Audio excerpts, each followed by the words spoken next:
The news hit Merced before the sun could rise.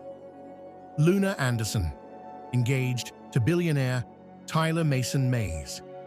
Photos from the Anderson estate, Luna standing in the backyard, Tyler sliding the ring on her finger, were already viral. The headlines didn't focus on love. They focused on money, betrayal, and power. Inside the Anderson home, Big Ben sat at the kitchen table in silence. His cup of coffee had gone cold, untouched. "She said yes," Blanca whispered from across the room. To him. Ben didn't respond. He just stared ahead, broken. Naomi stood behind her father, one hand on his shoulder. "You can't undo what you did, but you can choose how you respond," Blanca scoffed. "He chose the moment he took Sasha to bed." The words lingered in the air like smoke. "I will protect this family, no matter the cost." But Naomi saw it now. There wasn't much left to protect. At the Smith estate, Jasmine watched the engagement announcement from her bedroom. Her hair was wrapped, robe loose, but her eyes were sharp. The entire city knew now. Tyler had played them all. And yet he hadn't. He exposed the corruption. He gave the people the truth. And he gave Luna a choice. Marcus knocked once before stepping in. "You good?" "I don't know," Jasmine said. "Am I?" "You look like you're about to sue God." She smirked, just barely. "How long until your name's in headlines?" Marcus leaned against the dresser. "I'm not interested in fame." "What are you interested in?" "You," he said, without hesitation. She closed the laptop and kissed him. Meanwhile, at Golden Valley High, Naomi walked through the school hallways with her head held high. People whispered, some stared, some smiled with fake sympathy, but she was used to it now. She opened her locker and found a folded note. "Meet me behind the gym." "Hey." She knew who it was. She found Anthony standing by the dumpsters, hood up, leaning against the brick wall like he had nowhere better to be. "You okay?" he asked.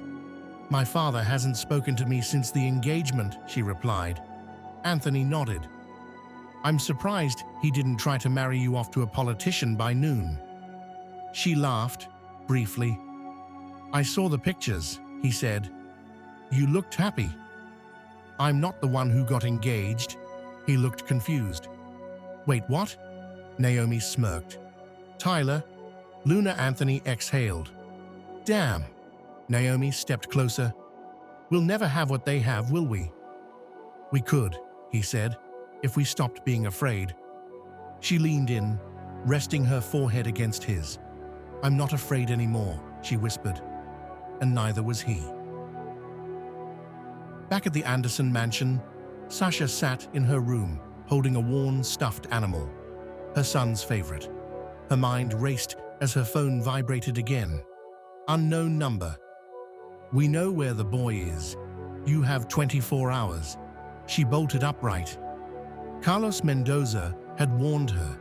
She opened her dresser drawer and pulled out a small pistol, old, dusty, but loaded. She was done running. Across town, Carlos Mendoza stepped out of a black SUV and into Merced's soil for the first time in years.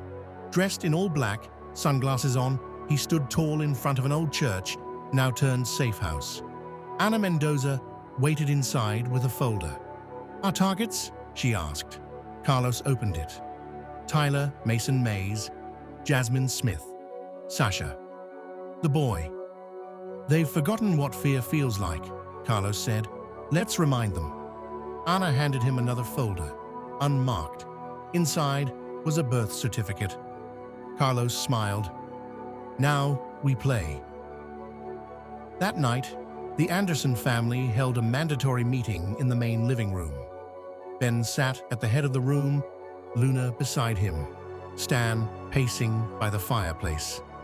"I'm marrying him," Luna said firmly. "You don't get to vote." "You're choosing him over your family," Stan snapped. I'm choosing myself, she replied. You should try it. Ben slammed his cane into the floor. He's not one of us. No, Luna said, and that's the point. Blanca stood up. This is betrayal. Luna looked at her.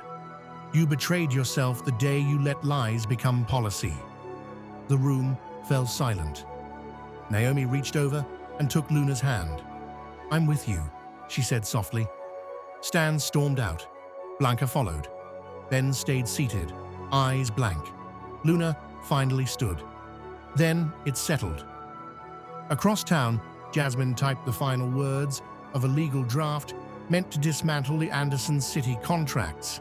She saved the file as Anderson Termination Order.pdf. Marcus appeared behind her, reading over her shoulder. You're about to start a war. I'm already in one, she replied, and she hit send. That same night, Tyler stood outside the Anderson gates, alone, quiet, calm. He looked up at the home that tried to crush him and smiled. Luna met him at the door. I'm ready, she said. He kissed her forehead. Then let's build. But somewhere in the darkness, Carlos watched. He lit a cigar, eyes never leaving them. They think it's over, he whispered to Anna.